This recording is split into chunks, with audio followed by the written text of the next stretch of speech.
दोस्तों जरा सोचिए, न्यूक्लियर डिजास्टर की वजह से पूरी दुनिया खत्म हो चुकी है और दुनिया में कोई इंसान नहीं बचा है।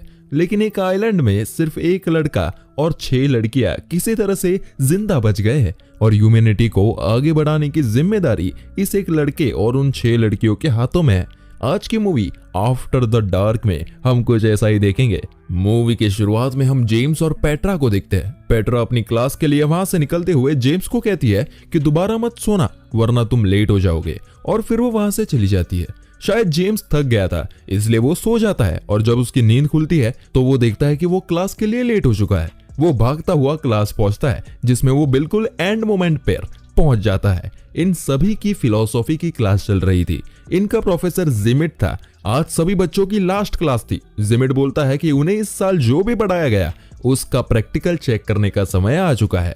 वो कहता है कि हम सभी लोग एक माइंड एक्सरसाइज करेंगे जिससे ये पता चलेगा कि आप लोगों ने जो पढ़ा है उसमें क्या सीखा है। स्टूडेंट्स अलग अलग सिचुएशन सजेस्ट करते हैं, जैसे समझ लो एक रेल की पटरी पर 5 लोग बंधे हुए हो और दूसरी पटरी पर एक आदमी बंधा हुआ हो, तो बेहतर है कि ट्रेन को एक आदमी की तरफ बढ़ा दिया जाए क्योंकि 5 लोगों के मरने से बेहतर है कि एक ही मरे।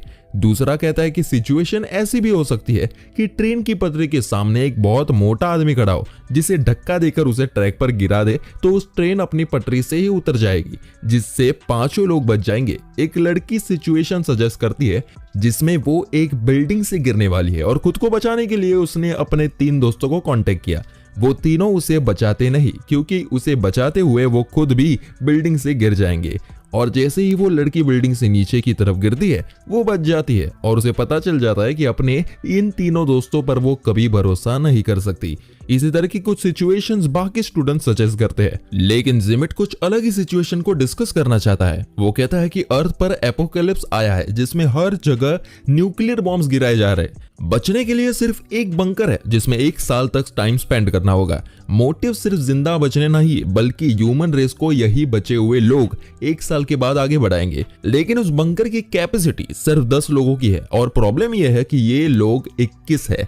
ऑब्वियसली 21 लोग बंकर में आ सकते हैं, लेकिन 1 साल तक इनफ रेशन और ऑक्सीजन ना होने की वजह से कुछ लोगों को खुद को सेक्रीफाइस करना होगा। ये पूरी एक्सरसाइज एक इमेजिनेशन के अंदर होगी।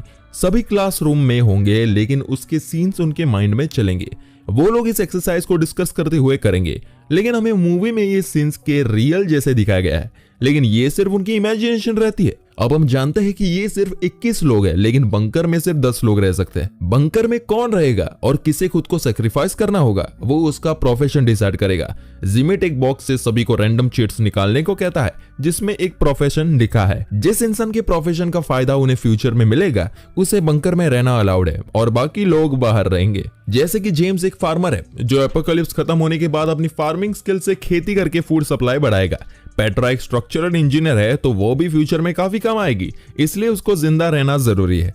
एक लड़का इलेक्ट्रिशियन है तो बंकर के अंदर इलेक्ट्रिक डिफॉल्ट्स में वो हेल्प कर सकता है। लेकिन जो फैशन डिजाइनर है या जो रियल एस्टेट एजेंट है या जो एक ऐसे प्रोफेशन से बिलोंग करता है जो इतना यूजफुल नहीं है, उसे बंकर में जाने की लेस प्रायोरिटी दी जाएगी। एक लड़के का प्रोफेशन तो पोइट है तो जिमिट उसे तुरंत शूट करके मार देता है। जिमिट कहता है कि ये हमारे साथ बंकर में जाएगा नहीं, इसलिए ये बाहर न्यूक्लियर रेडिएशन से तड़प तड़प कर वैसे भी मरी जाएगा, इसलिए बेटर है कि उसे अभी मुक्त कर दिया जाए। फ्रेंड्स, आपको फिर से बता दूं कि ये सब रियल में नहीं हो रहा है बल्कि ये सिर्फ एक क्लासरूम डिस्कशन है जिसके सीन्स हमें दिखाए जा रहे हैं। अब सभी लोग वोट करते हैं कि कौन उनके प्रोफेशन के बेस पर जाने के लिए एलिजिबल है और कौन नहीं।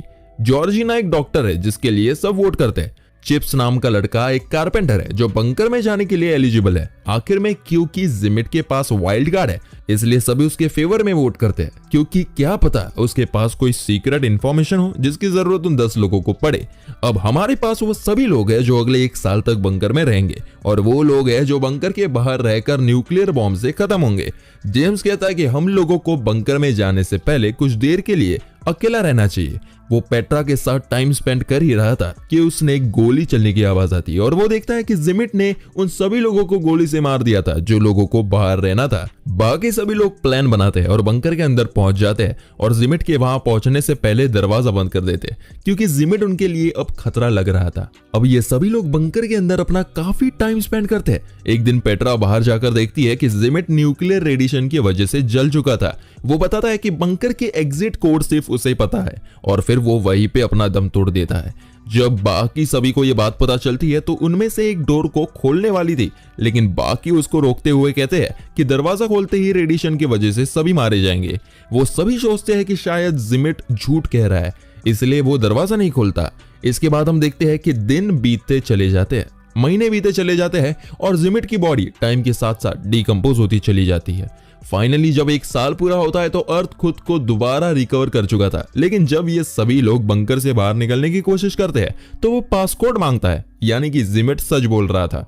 अब ये लोग अंदर बंद हो चुके हैं, लेकिन ये लोग हार नहीं मारते और अलग अलग तरह से दरवाजे को तोड़ने की कोशिश करते हैं। गोलियां चलाते हैं, रॉड से मारते हैं, लेकिन दरवाजा खुलता नहीं।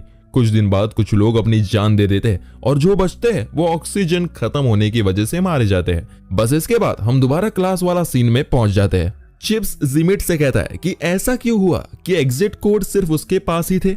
जिमिट उन्हें बताता है कि उसका प्रोफेशन कंस्ट्रक्शन का था और वो बंकर उसने ही बनाया था, जिस वजह से उसे उसका एग्जिट कोड मालूम था। वो कहता है कि अब एक और बार हम ये करेंगे, सब कुछ तो सेम ही रहेगा, कोई बदलाव नहीं होगा, लेकिन जो कार्ड सबके पास है उसे ओपन करने पर एक और स्पेसिफिकेशन लिखी हुई है जो नेक्स्ट राउंड के लिए इस बात का डिसाइड करेगी कि कौन बंकर में जाएगा और कौन बंकर के बाहर रहेगा। जैसे जेम्स के कार्ड में वो फार्मर तो है ही, लेकिन एक गे भी है, लेकिन फार्मर होने की वजह वो बंकर के अंदर जाने के लिए एलिजिबल है। लेकिन जॉर्जिना के कार्ड में लिखा है कि कुछ समय बाद वो एक वायरस से सफर होगी, जिस वजह से वो ज्यादा दिन सरवाइव नहीं करेगी, इसलिए उसके फेवर में कोई वोट नहीं करता।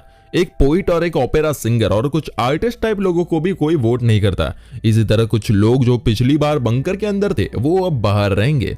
अब हम दोबारा से सिचुएशन के अंदर थे जहां जिमिट दोबारा चालाकी से बंकर से गन लेकर अपने पास रख लेता है और दोबारा पोइट को शूट कर देता है। वो लोग 2 ग्रुप में डिवाइड हो जाते हैं, एक तरफ वो लोग जो बंकर के अंदर जाएंगे और दूसरी तरफ वो लोग जो बंकर के बाहर ही रहेंगे। जॉर्जिना जिमिट से कार की चाबी मांगती है और बाकी लोगों के साथ वहां से भागने की कोशिश करती है, लेकिन वो सब लोग न्यूक्लियर धमाके से मारे जाते हैं।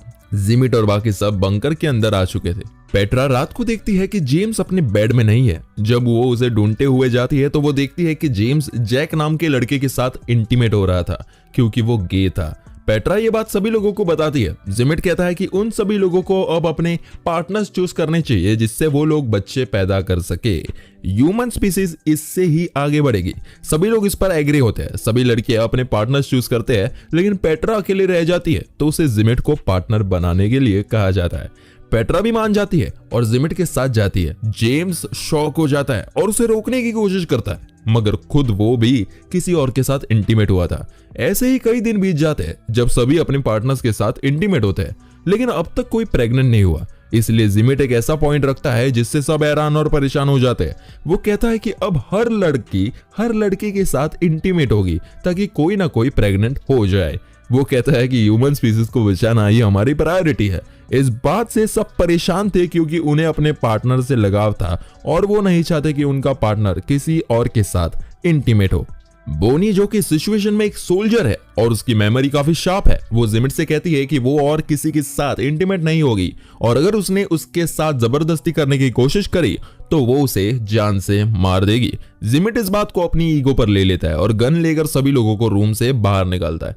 वो बोनी पर गन तान देता है, लेकिन जैक जो कि अंदर ही छुपा हुआ था जिमिट से लड़ता है और इसी लड़ाई में वो जिमिट को घायल कर देता है। जिसके बाद जिमिट बाहर दरवाजे पर आकर खड़ा होता है। वो देखता है कि बंकर के बाहर आग लगी हुई थी, धमाके हो रखे थे। वो पासकोड डालता है और डोर ओपन करता है, जिससे अचानक धमाका हो जाता है और वो सभी लोग वही मर जाते हैं। और हम दोबारा पहुंच जाते हैं क्लासरूम में। सभी लोग थक चुके थे क्योंकि वो लोग इस एक्सरसाइज को सक्सेसफुल नहीं कर पा रहे थे। चिप्स कहता है कि हमें दोबारा ट्राई करना चाहिए, हम इससे बेहतर कर सकते हैं। तभी जेम्स जिमिट से कहता है कि जब उसने सभी लोगों को फर्स्ट टाइम कार्ड दिए थे तो उसने खासा क्यों था। जेम्स को कुछ गड़बड़ लगता है, इसलिए वो कार्ड्स वाले बॉक्स को चेक करता है तो उसे पता चलता है कि जिमिट ने उसके साथ चालाकी की और जानबूझकर उसे चालाकी से फार्मर और गे का कार्ड पकड़वाया।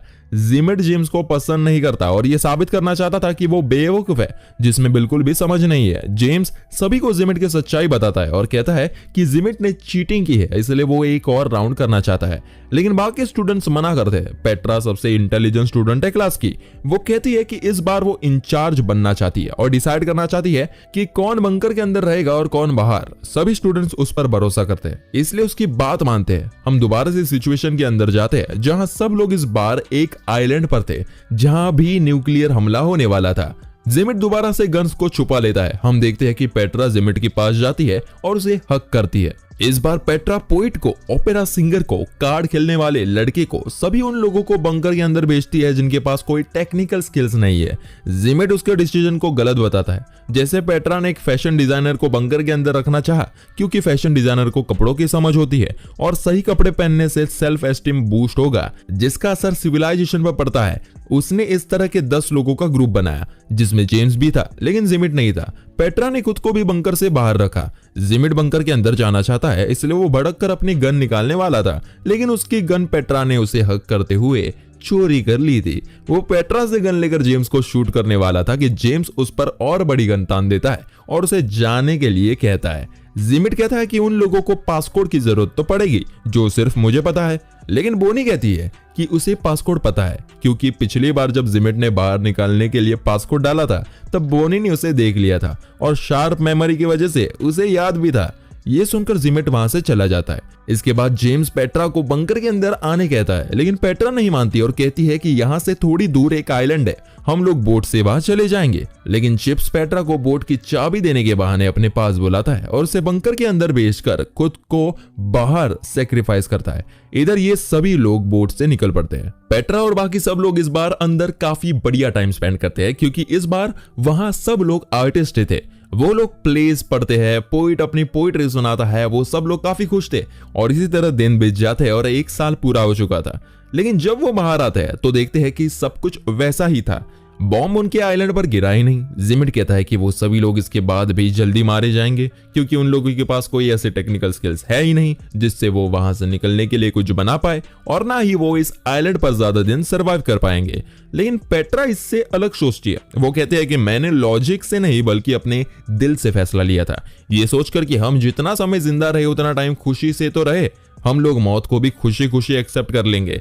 सिचुएशन के अंदर हम देखते हैं कि उनके पास एक बॉम्ब गिरता है। जेम्स मौत को एक्सेप्ट करके उसका बटन दबाने ही वाला था कि गन लेकर जिमिट वहां पहुंचता है जिसके बाल काफी बढ़ चुके थे और जो अभी तक जिंदा था उसकी सिर्फ एक गोली बची थी जिससे वो जेम्स को मारने वाला था कि सभी लोग जेम्स को बचाने के लिए उसके आगे आ जाते हैं और बॉम्ब का बटन दबा देते हैं जिससे वहां धमाका हो जाता है। इधर चिप्स अपने साइड की सिचुएशन बताता हुआ कहता है कि वो लोग बोट से दूसरे आइलैंड में पहुंच चुके थे जिसके बाद बचे हुए लड़कों के किसी ना किसी तरह मौत हो गई और वो अकेला 6 लड़कियों के साथ बचा था। उसके पास उन सबके साथ एक एक दिन इंटीमेट होने की अपॉर्चुनिटी थी और वो एक एक करके रोज लड़कियों के साथ इंटीमेट होता था और 7वें दिन आराम करता था। बस इसी तरह से उसने उस आइलैंड में अपना टाइम निकाला। ये सुनकर सब हंसने लगते हैं। क्लास अब खत्म हो चुकी थी और जिमिट की बोलती भी बंद हो चुकी थी। सभी अपनी नोटबुक सबमिट करके बाहर निकलते हैं। वेट कीजिए, ट्विस्ट अभी भी बाकी है। हम देखते हैं कि पेट्रा सबके जाने के बाद जिमिट के पास आती है और हमें यहाँ पता चलता है कि पेट्रा का अफेयर जिमिट के साथ चल रहा था। इसलिए जिमिट को जेम्स से जलन होती है क्योंकि पेट्रा जेम्स से प्यार करती है। पेट्रा उसे लास्ट टाइम किस करती है और वहां से चली जाती है। हम देखते हैं कि जिमिट अपने रूम में आता है जहां एक गन रखी हुई थी। हमें एक गोली चलने की आवाज सुनाई देती है। असल में ये भी जिमिट की एक इमेजिन की हुई एक सिचुएशन थी और इसी तरह की कुछ सिचुएशंस वो देखता है जिसके बाद ये माइंड बेंडिंग मूवी यही खत्म होती है। कमेंट करके बताइए आपको ये मूवी कैसी लगी और इस तरह की बेहतरीन एक्सप्लेनेशन देखने के लिए हमारे चैनल को सब्सक्राइब जरूर करें।